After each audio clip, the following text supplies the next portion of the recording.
A Bruna também resolveu aparecer. Então, eu me perdi.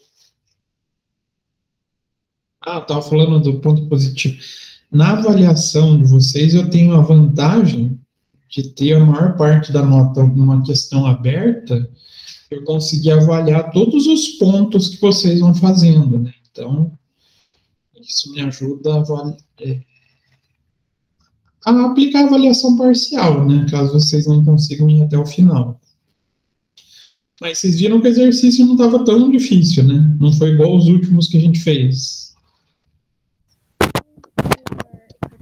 É a mesma coisa daquele primeiro lá. Isso. Teve umas variaçõezinhas ali.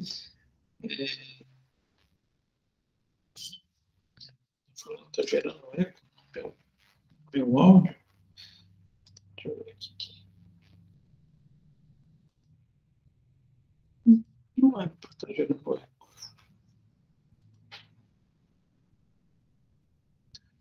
Então, nada mais foi do que variar um pouquinho, colocando um produto a mais e um pouquinho nas restrições, né? Não sei se vocês viram que, acho que devem ter visto, né? Que tinha produto que tinha mais de um lote necessário por dia. Então,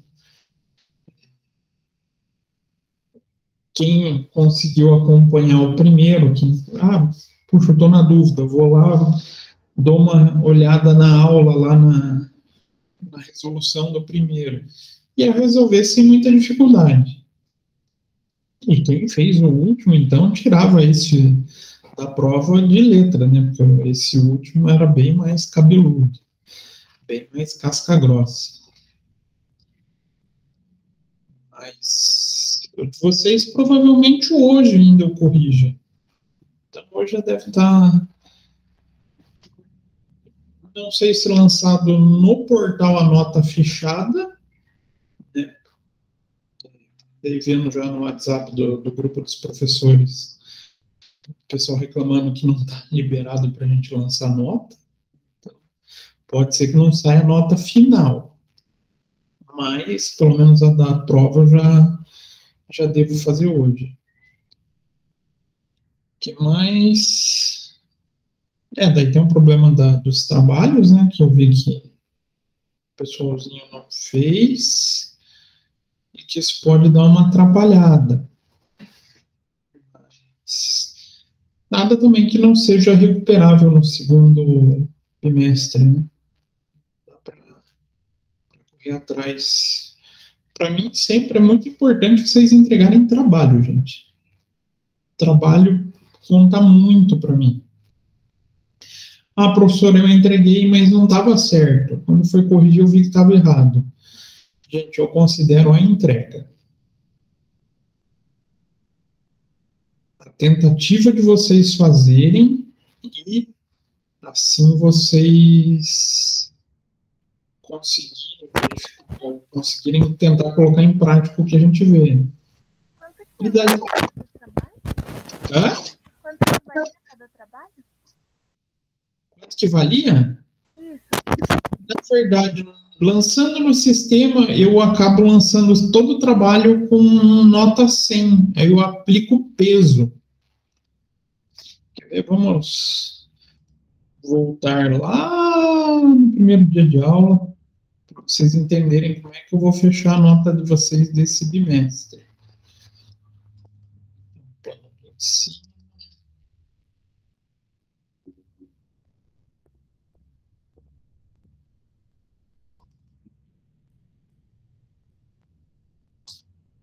Deixa eu compartilhar aqui com vocês.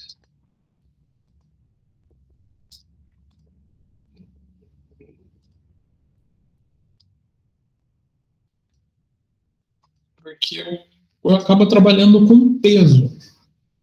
Como assim peso, poxa? Então vocês vão ver lá que as atividades de frequência, eu vou somar todas as notas. Digamos, eu fiz todas. Mas eu errei. Para mim não importa. Sério, professor? Certo. Porque eu, na verdade, nem concordo muito com esse negócio de atividade de frequência, mas como a gente tem que fazer, né? Então, quem pode manda, quem tem juízo obedece. Então, eu vejo se vocês fizeram todas, quem fez todas, eu faço uma média, digamos, cada uma valendo 10 pontos, e 30% da nota vem em relação a essa frequência. Aí dos trabalhos. Todos os trabalhos eu lanço no sistema com 100. Então eu fiz todos, professor. Então vou fazer uma média. Vamos supor. Vamos exemplificar, né? Nada melhor na nossa vida do que exemplos.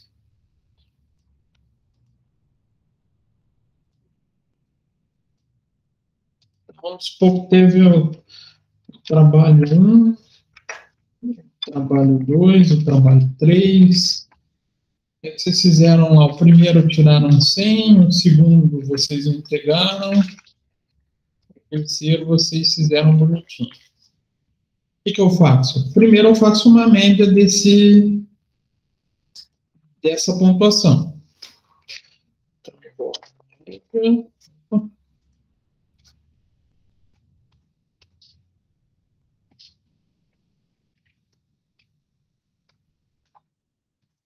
Ficou com 66,67. Esse valor eu aplico o peso que está no plano de ensino. Então, aqui, trabalhos e atividades, 40%, 40 pontos. Então, eu vou multiplicar essa nota por 40. Vai ter um peso na nota final de 26. Aí eu fui na prova, vamos supor aqui que seja com... Falei 100, eu tirei 80. O peso dela é 30. Então, eu vou multiplicar esse cara vezes o 30%. A nota final do bimestre ela vai ser o equivalente a 24 pontos. Então, vamos supor que vocês fizeram todas as atividades de frequência, bonitinho. A atividade de frequência também tem 30 pontos de peso, né? Então, vezes 30%. 30, aí eu faço a soma. Se vocês vivessem essa situação, por exemplo, a média final 81. Então, a gente faz a aplicação desses pesos. Por isso que eu falei que o trabalho é importante. O peso ficou alto para os trabalhos. Não sei se deu mais ou menos para compreender.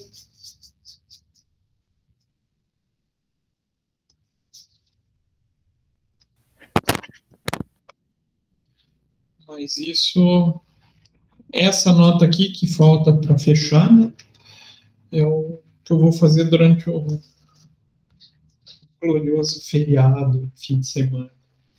Então, teria um fim de semana bem motivador. Vocês acham que o professor tem vida tranquila? Às vezes já trabalha mais no fim de semana do que outras profissões. Então, a prova em si, eu tentei deixar ela mais acessível, né? Fazendo o exercício mais simples o possível, para que vocês não sofressem tanto. Agora eu tenho que ver como é que vocês foram nela. O que vocês acham? Foram mal? Foram bem? Mais ou menos? Talvez.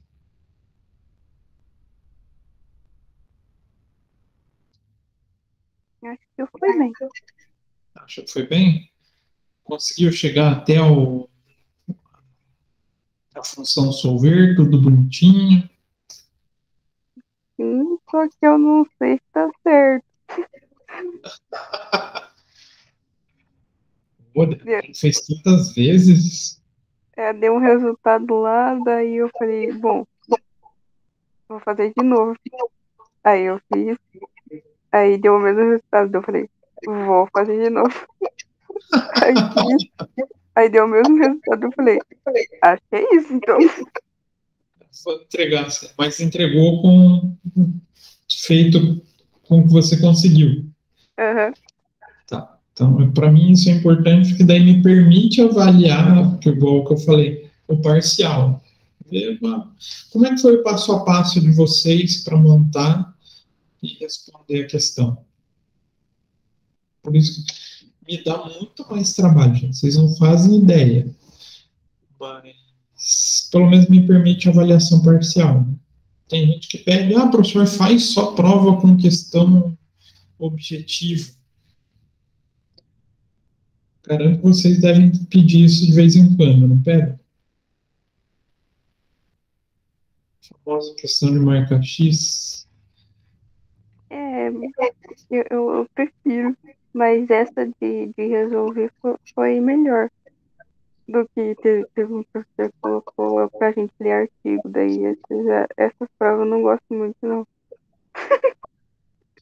Eu prefiro fazer cálculo do que ler artigo, assim.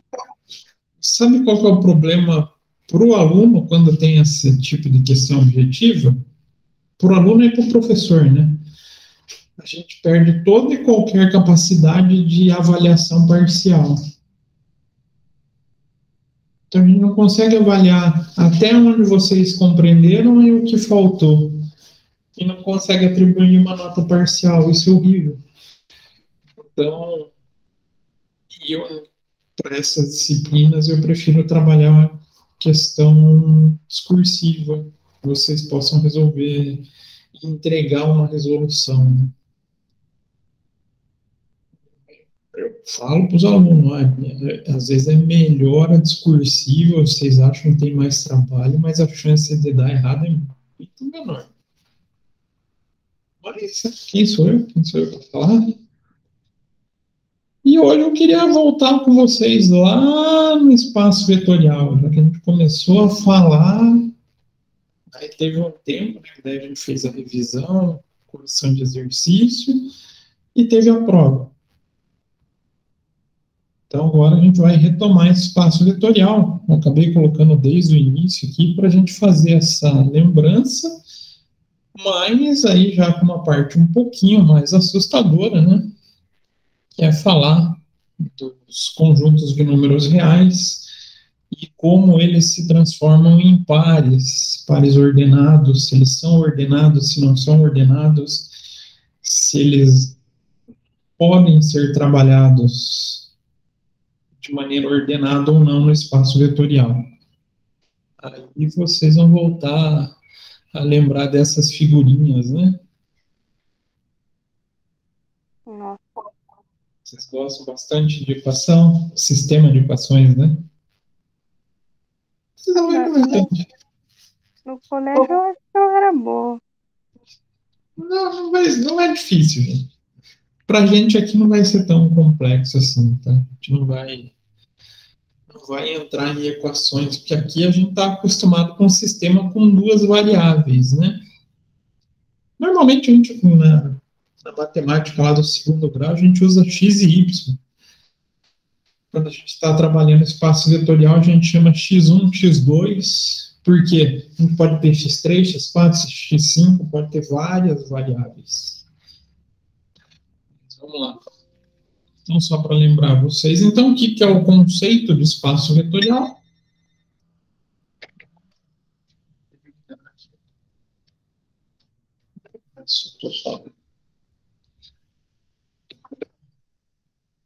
Então, um espaço vetorial é uma coleção de objetos chamados vetores, que podem ser somados um ao outro ou mesmo multiplicados, escalonados por determinados números chamados escalares.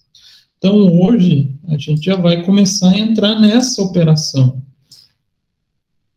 Soma e multiplicação desses números escalares para encontrar esses determinados vetores. Então, os números reais são escalares e frequentemente utilizados. Dentro da, digamos assim, da escrita matemática, a gente vai encontrar esses números reais denominados como K. Então, quando a gente fala em K, a gente está falando em um número real, que vai ser utilizado para encontrar ou não. Pode ser que a gente não encontre vetores escalares, ou vetores, simplesmente. Então, eles são frequentemente utilizados, mas também existem espaços vetoriais com multiplicação por números complexos. A gente não vai entrar nessa parte, tá? Não se preocupem. Então, em geral, por qualquer grupo.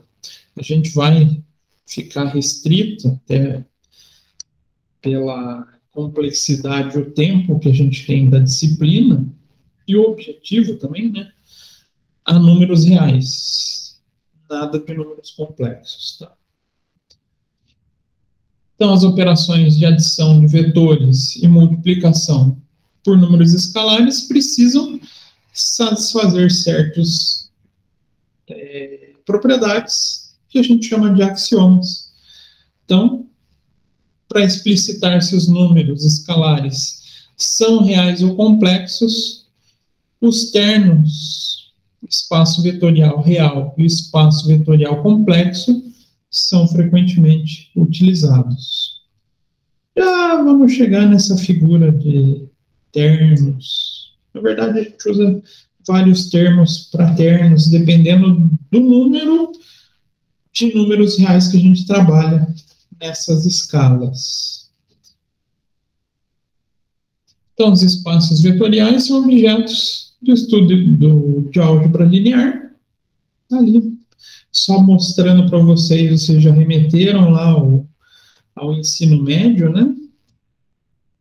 Não lembraram lá de ter que fazer sistema de equação? Tem que ser de maneira bem longínqua. Muitas vezes a gente tenta esquecer, ou muitas vezes a gente esquece por não usar, né? Mas a gente aprende lá no segundo grau, dentro de álgebra linear. E são caracterizados por sua dimensão, que de grosso modo especifica o número de direções independentes no espaço. Então, espaços vetoriais de dimensão infinita surgem naturalmente em uma análise matemática como em espaços funcionais, cujos vetores são essas funções. Então, esses espaços vetoriais são munidos, em geral, de uma estrutura adicional, que pode ser uma topologia, então, permitindo, com essa topologia, a consideração de conceitos como proximidade e continuidade. E dentre essas topologias, aquelas que são definidas por uma norma ou um produto interno são mais frequentemente utilizadas, pois por possuírem uma noção de distância entre dois vetores. A gente vai encontrar nesse tipo de desenho, né? Aqui está meio curvadinho. Quando a gente vai fazer em Excel, vai fazer em outras formatações, claro, esses eixos eles vão ficar retos. E quando a gente consegue fazer justamente esse processo de determinação de noção de espaço, de distância, ou seja, proximidade, continuidade entre vetores, é o que a gente vai determinar dentro dos espaços vetoriais. Então, aqui é um exemplo, né? Um exemplo de soma de espaço vetorial, somando o espaço, ou que seria o número real V e o número real W, a gente pode encontrar uma soma, ele vai trazer uma noção em relação a esses dois pontos no espaço. E se a gente colocar uma continuidade nessa operação matemática, ele vai poder nos dar dimensões diferentes dentro dessa topologia, dentro desse espaço vetorial. Tudo isso vai vir do casamento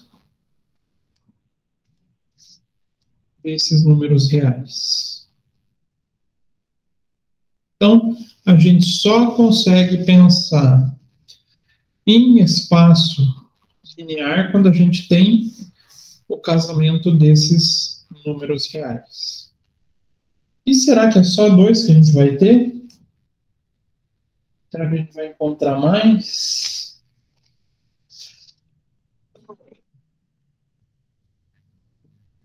A gente está bem acostumado com dois, né? Até a gente costuma, quando está lá em álgebra linear, trabalhar só com eixo x e y, não é? Sim. É um pouco tradicional. Mas a gente pode ter mais casos. Vai depender desse conjunto racional que a gente vai trabalhar. Professor, a gente vai entrar então em números mais complexos? Não, a gente vai entrar nos modelos mais básicos para vocês terem a noção da utilização desses espaços vetoriais dentro da pesquisa operacional. Mas, obviamente, eu não vou pôr nenhum cálculo de espaço linear que tenha, sei lá, 10 coordenadas nesse cálculo. Vai virar algo muito complexo, foge daí da nossa intenção da disciplina. Então, vamos pensar nesses conjuntos. Então, a gente precisa desses vetores e a gente utiliza esses conjuntos para pensar no número de vetores. Então, a gente vai chamar R sempre um conjunto de números reais.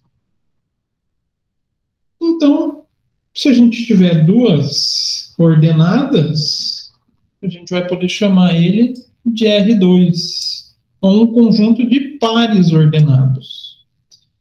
É o caso aqui, né? Não é um par? Uhum. É um par. Aqui é um par. Por mais que aqui tenha uma multiplicaçãozinha, ainda são só duas ordenadas.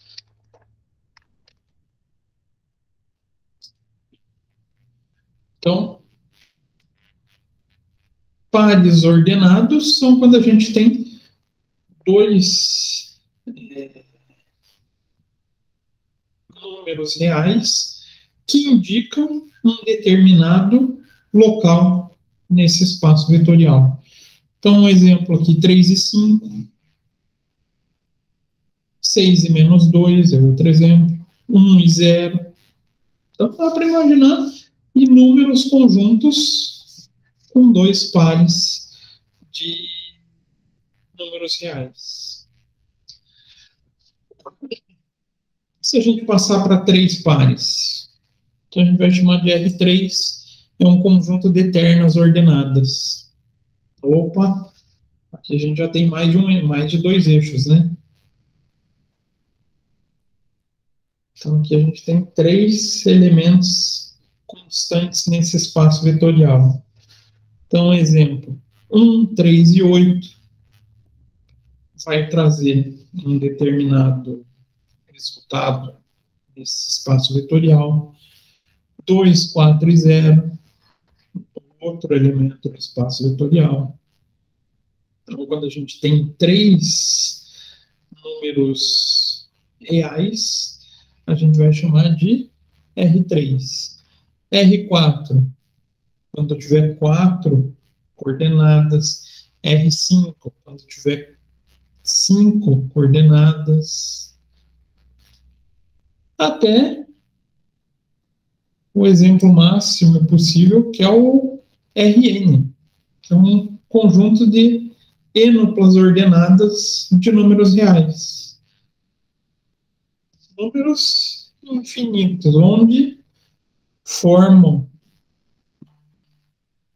um conjunto para o espaço vetorial. Claro, a gente não vai nem chegar perto do Rn, né? Se torna algo muito trabalhoso de ser feito com as ferramentas que a gente tem em mãos. Então, para a gente começar a lembrar dessa figura dos pares ordenados, vamos trazer esse elemento dos pares ordenados e a indicação da linearidade deles ou não, a gente vai iniciar com um conjunto de pares, então 2 elementos, para que a gente consiga indicar se eles são elementos lineares ou não, e que a gente possa fazer projeções de continuidade ou não através desses conjuntos de pares ordenados. Então, voltando lá no exemplo aqui, né, se a gente fosse um número real, colocasse só 1,3, ele ficaria no eixo x, 3. Eu vou pegar então, o segundo caso aqui, 3 e 5. Aqui eu coloquei 3 e 2. Se eu colocar um par ordenado de 3 e 2, ele vai dar um espaço dentro desse conjunto, dentro desse espaço vetorial. E um conjunto de pares é o que a gente busca em termos de linearidade ou não. Como assim linearidade ou não, professor? O que quer dizer isso? É você conseguir prever resultados futuros em relação a esse ordenamento no espaço vetorial. Só consigo fazer um processo, vamos supor assim, de continuidade se eu falasse aqui 6 e 4. 6 ficou lindo, tudo bem. Será que ele está numa escala linear aqui?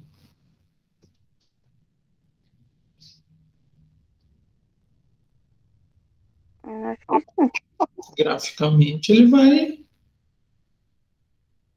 ser linear. Mas por que ele vai ser linear? Ele não é uma multiplicação do conjunto de vetores 3 e 2 aqui por um determinado número? Uhum.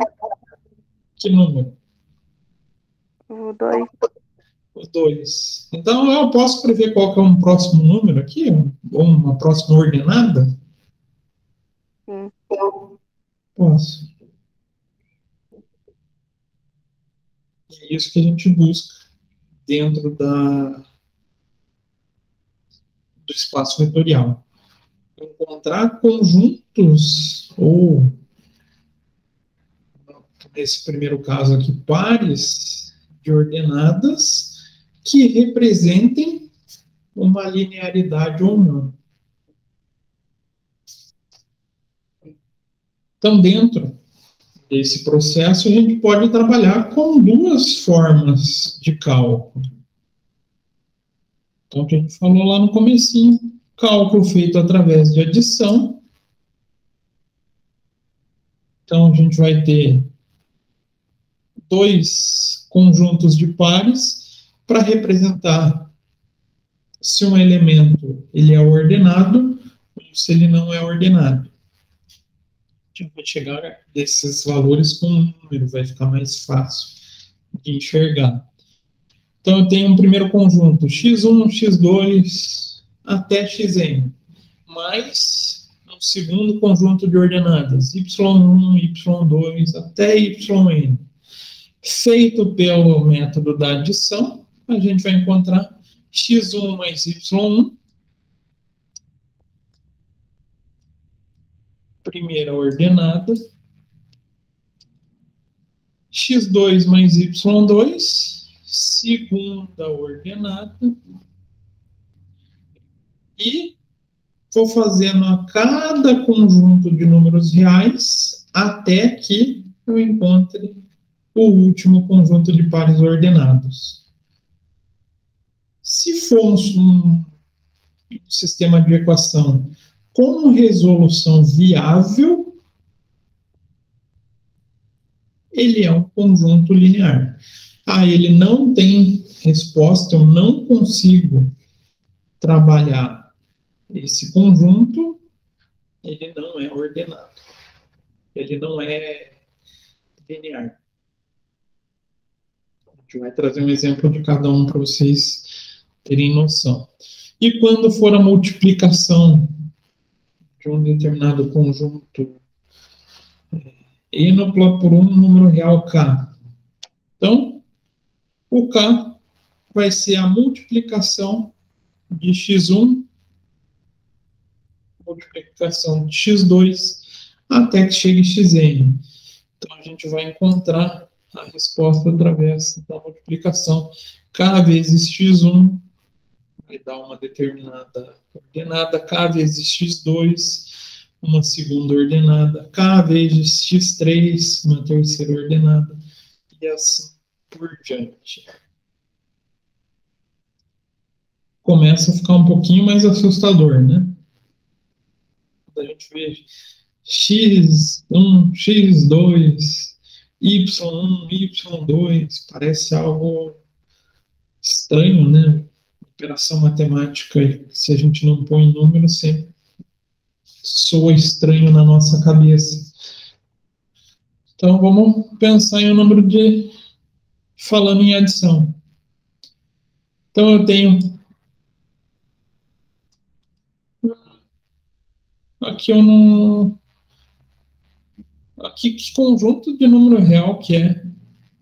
É dupla, é terna, é R1, é R2, é R3.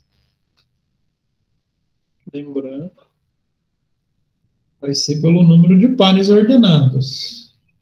Nesse caso aqui é R1, R2, R3? R2. R2. Então a gente está trabalhando com dois números reais. Então a gente vai utilizar o processo com duas variáveis. Então a gente tem o primeiro conjunto, 3 e 4, mais 2 e 5. Para fazer a adição, como que vai ser feito? 3 mais 2.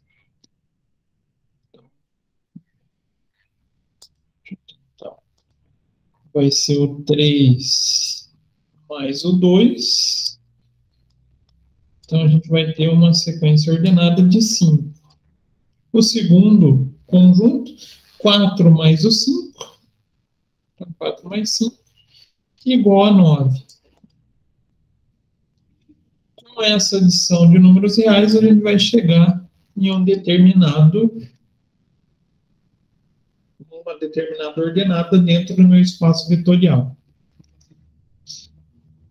E quando for pela multiplicação, então 5 vezes, aqui é um R1, R2, R3. Só lembrar quantos números reais tem aqui nesse conjunto. R3. R3, tem uma terna de números, né? 3 números. E quando for a multiplicação, a gente vai pegar esse determinado multiplicador K, que é um número real também, vezes o conjunto de elementos que a gente precisa encontrar. Então, 5 vezes 1, 5 vezes 4 e 5 vezes menos 3. Então, a nossa ordenada vai ser 5, 20 e menos 15. Esse é o nosso ponto espacial dentro desse espaço vetorial. Bacana, professor. A gente vai conseguir encontrar o ponto. Mas e para encontrar a figura da linearidade ou não, ou seja, a possibilidade da utilização desse número ou não? Então, dentro de um grupo de vetores de um espaço, podemos multiplicar cada um deles por um número qualquer, em seguida somar os resultados. Então, a gente vai verificar se 3 e 9 é uma combinação linear de... 3 e 9 não. 9 e 32, desculpa. Ouviu? Estava falando com 3 agora há pouco, né?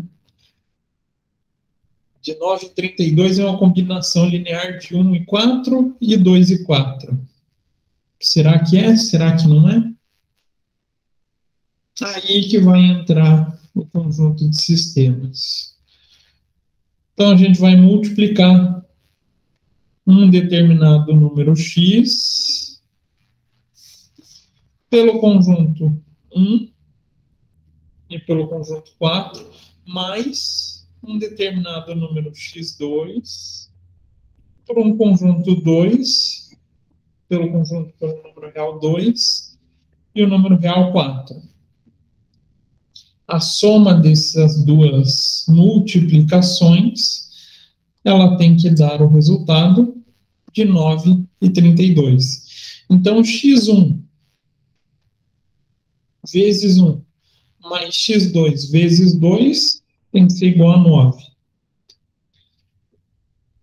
E x1 vezes 4 mais x2 vezes 4, ele tem que dar o número 32. Se essa solução, se essa equação ela for matematicamente viável, nós podemos sim indicar que a combinação de 1 e 4 e 2 e 4, ela é sim um número, uma combinação linear dos vetores 9 e 32.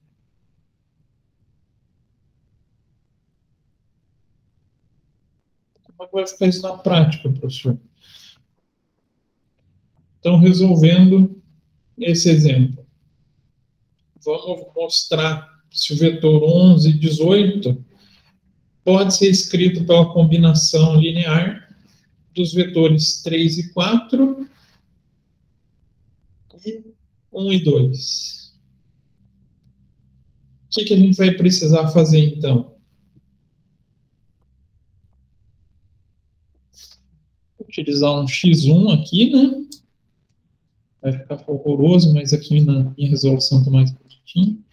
E um x2 mais a multiplicação entre esses conjuntos, mais a multiplicação entre esses conjuntos, vai ter que ser igual a esse resultado.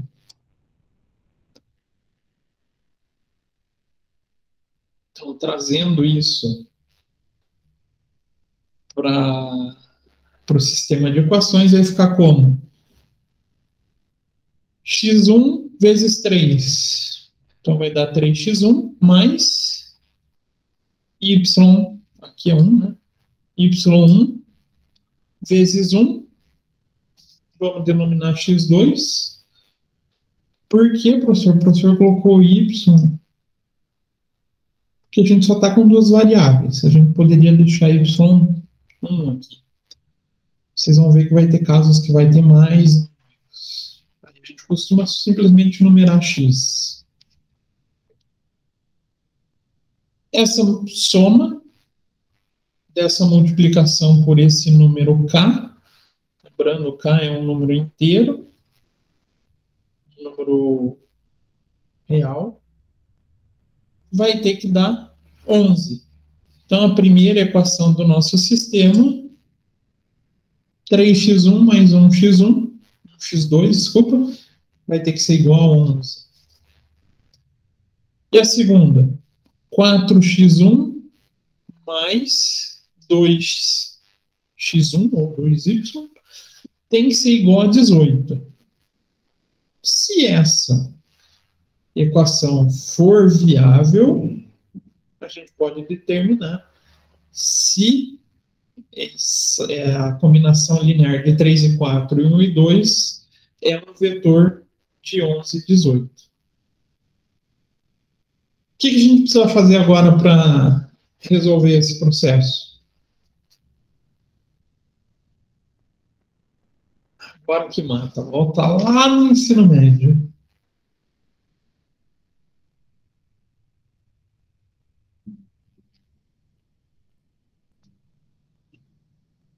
Preciso eliminar uma das variáveis.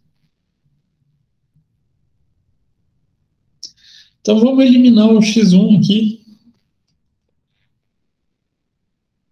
Para eliminar o x1, a gente pode utilizar a multiplicação. Menos 4 e 3. Para que eles fiquem números teoricamente iguais com sinal invertido. Então, se eu multiplicar toda essa equação por menos 4, vai ficar como? 3 vezes menos 4, menos 12x1, mais 1, x2, então, vezes menos 4, menos x2, igual a 11 vezes menos 4, menos 44. E multiplicando a equação de baixo por 3. Então, 4 vezes 3, 12x1, mais 2 vezes 3, 6x2, 18 vezes 3, 54. Somando essas duas equações, somando como operação de soma simples mesmo, a gente vai conseguir eliminar uma variável?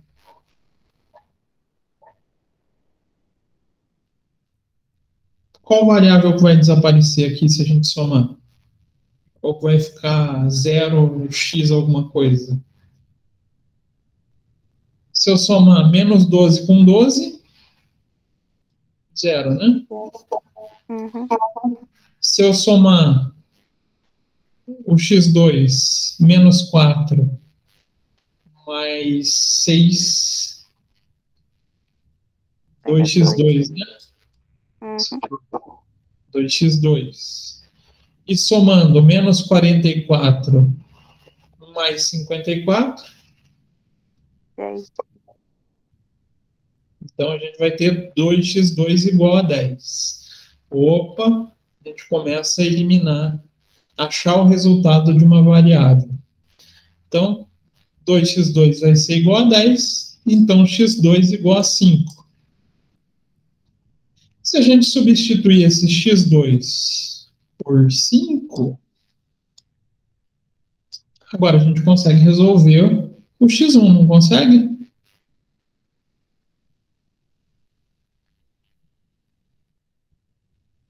Vamos substituir aqui. Pegamos lá a fórmula original. 3x1 mais 1 vezes x2, que é 5. Então, 3x1 mais 5 é igual a 11.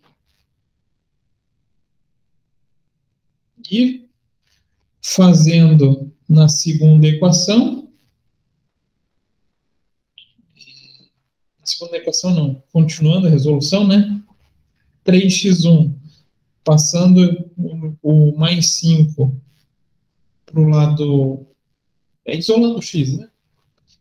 Passando para o outro lado, aqui vai 11 menos 5, 3x1 igual a 6. Então, x1 igual a 2. Compete. Deus dá isso mesmo?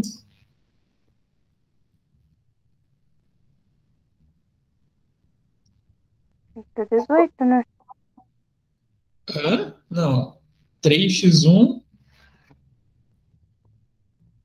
igual a 6. Se eu passar o 3 dividindo aqui, quanto que vai dar 1? Ah, 2. X1 dá 2. Ah, professor, então vamos tirar a prova real para ver se bate aqui? Então, a gente sabe que o x1 é 2 e o x2 é 5. 4 vezes 2. 8. 8. 8 bonito, né? Eu fico impressionado com a minha capacidade de escrever no PowerPoint. Mais 2 vezes o x2, que é 5. 2 vezes 5, 10. É igual a 18? Então, o x1 realmente que a gente encontrou através da primeira equação é 2? Confere? Confere. Então, sim, como a gente consegue encontrar a resposta de x1 e x2, a gente tem um número de... os vetores 3 e 4 e 1 e 2, tendo uma escala linear de 11, ou uma combinação linear de 11 e 18.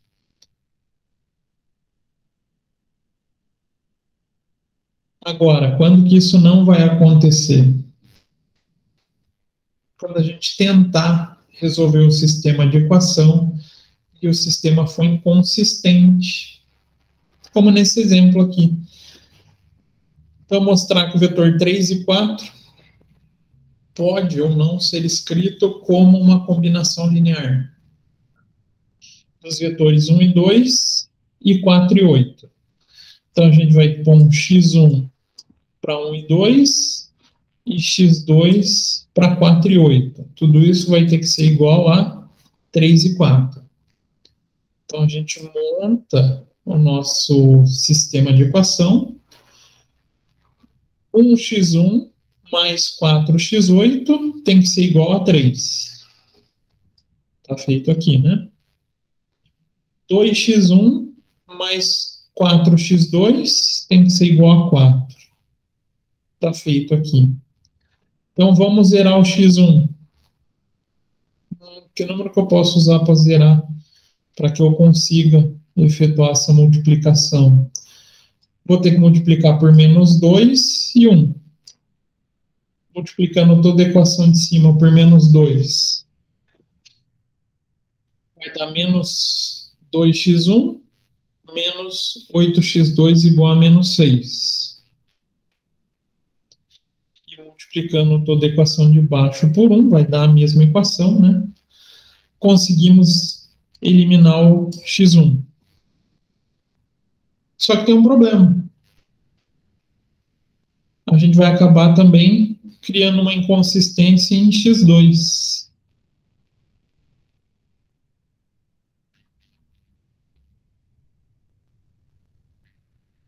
Criando essa inconsistência em x2, vai ficar 0, x2 igual a menos 2. Então, o sistema acaba não tendo solução. A equação é inconsistente. Então, eu tenho como afirmar que essa combinação linear dos dois fatores não representa uma... Na verdade, ela não representa uma combinação linear. Elas não vão conseguir ter uma progressividade dentro do espaço vetorial. Então, a base do espaço vetorial, se um vetor não pode ser escrito como uma combinação linear de um grupo de vetores, dizemos que ele é linearmente independente dos vetores do grupo. Ou seja, cadê aquele número que eu desenhei para vocês aqui? Se eu tiver algum ponto que acabe saindo fora dessa linearidade gráfica, ele indica que ele é independente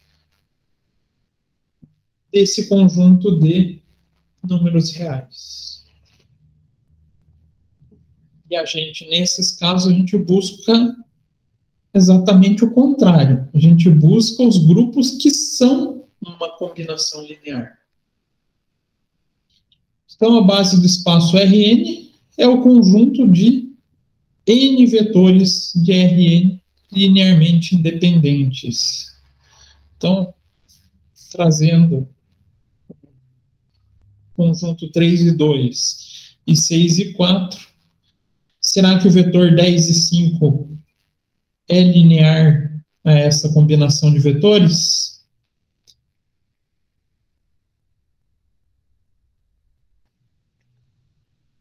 Graficamente, a gente simplesmente poderia pôr os pontinhos, né? Ficaria fácil de resolver. Mas nem sempre os processos serão tão fáceis. Então, aí a gente usa um sistema de equações para resolver. Então, fazendo o mesmo processo que a gente fez aqui atrás, monta as duas equações, vamos multiplicar por um número k e fazer a soma deles para ver se vai dar certo. Então, 3x1 mais 6x2, então vai dar 10, e 1x1 mais 4x2 igual a 5. Para conseguir eliminar o x1, vamos multiplicar por 1,5. Então, resolvendo essa multiplicação, a gente vai chegar a um x0, um 0x2 igual a 2,5. Então, a gente pode afirmar que 10 e 5 não possui solução em relação aos vetores 3 e 2 e 6 e 4. Então, ele não constitui uma base do espaço real, pois o vetor 10 e 5 não pode ser expresso em uma combinação linear entre esses três conjuntos. Entra naquela figurinha que a gente desenhou lá atrás, né? Se eu continuasse aqui, o 10 e 5 não estaria dentro dessa representação. Então, eu perco o poder de previsão em relação a esse conjunto 10 e 5. Não vou conseguir prever nada em relação a 10 e 5 com essa combinação de fatores, com essa combinação de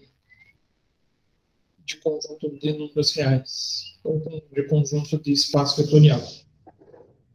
Espaço não, pontos vetoriais, né? E como que chega nesse menos 1,5? Como que chega? Tipo, eu faço ali aquela parte do 3x1 mais 6x1 que tem que dar 10. Aí igual aqui, né? Eu não falei nada. Eu estava esperando vocês perguntarem como é que eu cheguei nesse menos 4 e 3? Ou como é que eu cheguei no menos 2 e 1? Eu vou ter que encontrar dois números que, quando multiplicando o x1, eu encontre números que eu consiga eliminar esse x1. Então, que número que eu posso multiplicar por 3 que vá dar um número que eu consiga eliminar teoricamente, o 4.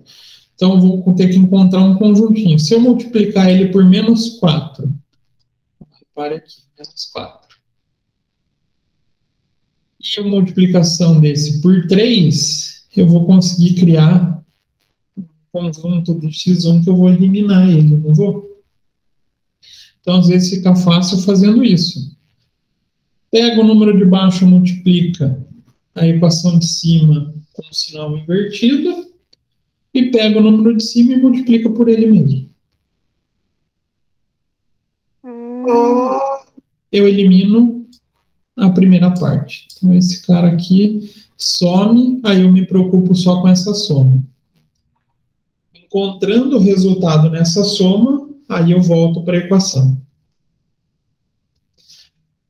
Pode ver que aqui, ó, menos 2.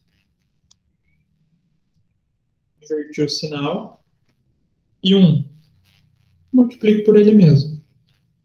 Consigo eliminar o x1. Só que, fazendo isso, eu também elimino o x2.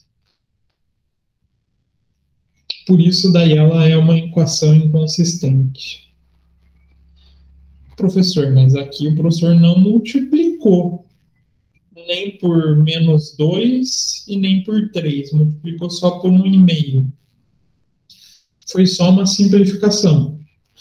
Posso multiplicar simplesmente aqui por, seria menos 2, e aqui embaixo por 3. Eu vou eliminar o x1. Só que eu vou acabar eliminando também o x2. E que se vocês pararem para pensar, se eu dividir aqui o 3 por menos 2 dá quanto? Não dá menos 1,5? Dá para fazer isso também. Ah, professor, mas eu não quero ficar trabalhando com um número quebrado, eu quero um número inteiro. Usem esse esqueminha que eu falei. Pega o número do x1 e multiplica a equação contrária pelo número com sinal invertido. Só para vocês inverterem e conseguir zerar x1. Ah, é macete? Macete. Deu para entender, André? Deu. Uhum.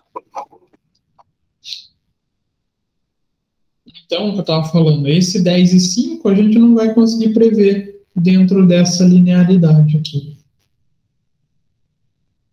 Só que, claro, nem tudo são flores.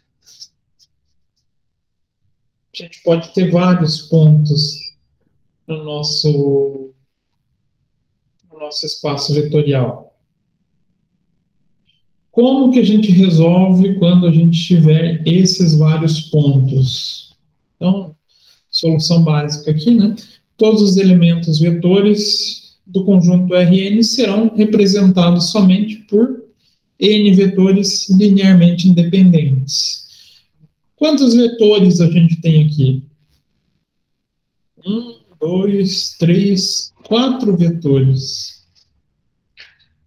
Esses vetores são de conjuntos R1, R2, R3. R2. Sendo de R2, a gente só utiliza os dois primeiros para resolução. O restante a gente zera. Ah, se fosse R3, a gente utiliza os 3 primeiros. Já vai dar um sistema de equação bem mais complexo. A gente zera o x4, zero o quarto conjunto de vetor. Então, sabendo que é um conjunto de dupla, o conjunto R2, a gente pode zerar, então, x3 e x4. Então, a gente, eliminando esses dois vetores, a gente vai determinar se ele é linear ou não, com base nos dois primeiros. Então, vai ficar 1 e 2 vezes x1, mais 1 e 3 vezes x2, igual ao 10,5. Então, x1 igual a 1, x3 igual a 3, aí a gente deixa o x3 e o x4 zerados. Fazendo esse cálculo, então, x1 mais 3x2 igual a 10, né? Tá aqui. E 2x1 mais 1x2 igual a 5, tá aqui. A gente pode determinar se esse número, se ele é um conjunto de pares ordenados ou não. Vou pegar o menos 2, igual eu falei para vocês, né? Multiplico por menos 2, e aqui eu multiplico por 1. Menos 2x1 e menos 6 igual a menos 20. Multipliquei toda a equação por menos 2, e aqui eu vou multiplicar por 1, então fica a mesma. fazendo a soma. Menos 2x1 mais 2x1. Opa, conseguimos zerar o x1, né? Agora, vamos ver se ela é consistente. Menos 6x2 mais x1x2 menos 5x2. Vou conseguir resolver. Ela tem consistência. Menos 20 mais 5 igual a menos 15. Resolvendo essa equação, vai dar quanto? Se eu passar menos 5 dividindo aqui o menos 15, menos 15 dividido por menos 5, x2 igual a 3. Vou lá na primeira equação, faço a substituição, então 1x1 mais 3 vezes o x3, né? Igual a 10. Então aqui dá quanto? 3 vezes 3? 9. Então, x1 mais 9 igual a 10. Isolo x. x1 igual a 10 menos 9. x1 igual a 1. Então, essa é um conjunto de pares ordenados lineares. Ah, mas será que se eu usar o x1 e o x2 aqui na equação de baixo, ele vai trazer a resposta correta? Para a gente confirmar, né, tirar a prova real. x1 igual a 1. 2 vezes x1, então 2 vezes 1, 2. Mais x2 igual a 3. Então, 2 mais 3 vai ser 5, não vai? Então, a nossa solução do sistema de equação está consistente. Então, realmente, a nossa operação vai representar essa linearidade. Então, eu posso falar que esse conjunto de vetores são linearmente dependentes. Então, x1 igual a 1, x2 igual a 3, e como a gente trabalhou com a R2, né, de duas ordenadas, a gente vai ter zerado os dois últimos conjuntos. E pode ser que a gente encontre ordenadas um pouquinho mais complexas. Então, outra solução podia ser utilizada nesse sistema. Em vez de eliminar o x3 e o x4, não. Eu elimino o x1 e o x2. Uso o x3 e o x4. Ah, eu posso fazer isso? Posso. Então, vou eliminar o x1 e o x3. Então, vou eliminar... Nossa, agora ficou borrado demais. Vou eliminar o x1, terminar de apagar de vez, e o x3. Cadê o x3 aqui? Então, vou usar só o x2 vezes 3 e 1, e o x4 vezes menos 1 e 2 tem que ser igual a 10 e 5. Então, 3x2 menos 1x4 igual a 10. 1x2 mais 2x4 igual a 5. Vou fazer a multiplicação, faço aquele esqueminha. Passo para cá um número negativo, outro número eu deixo positivo, para eliminar o x, o primeiro x que a gente gostaria de eliminar. Ah, eu posso eliminar um segundo, professor? Pode. O efeito é o mesmo. Então, se eu quisesse eliminar aqui o x4, como é que eu multiplicaria a equação? Multiplicaria aqui por 2 e aqui por 1. menos 2 e por 1.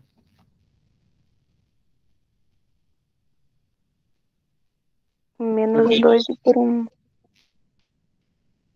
Tem que tomar cuidado sempre. Um sinal você inverte, o outro você permanece. Senão não vai dar certo. Então, aqui, fazendo essa multiplicação, a gente eliminou o x2.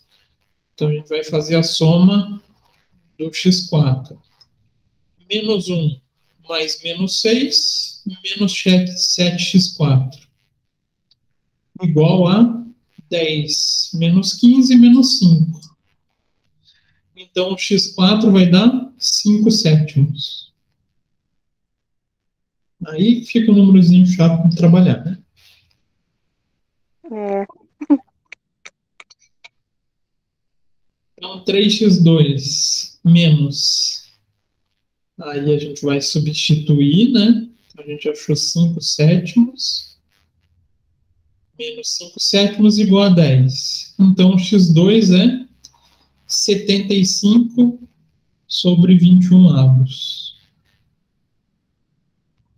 Ah, se a gente substituir, vai dar certo aqui, professor? Vai. Dá para a gente procurar montar a melhor equação quando a gente tem um conjunto grande de elementos, tá? Mas isso ainda a gente vai aprimorar, porque a gente precisa saber o cálculo, mas saber para que ele serve, para que a gente vai utilizar.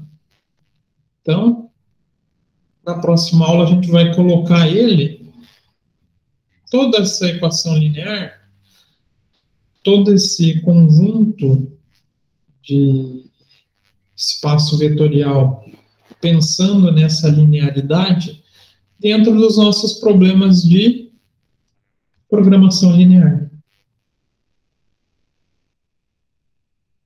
Sei que é denso fazer esses cálculos, sei que é difícil de digerir esses cálculos, então eu vou colocar lá no AVA 2 exercícios semelhantes, não a esse, claro.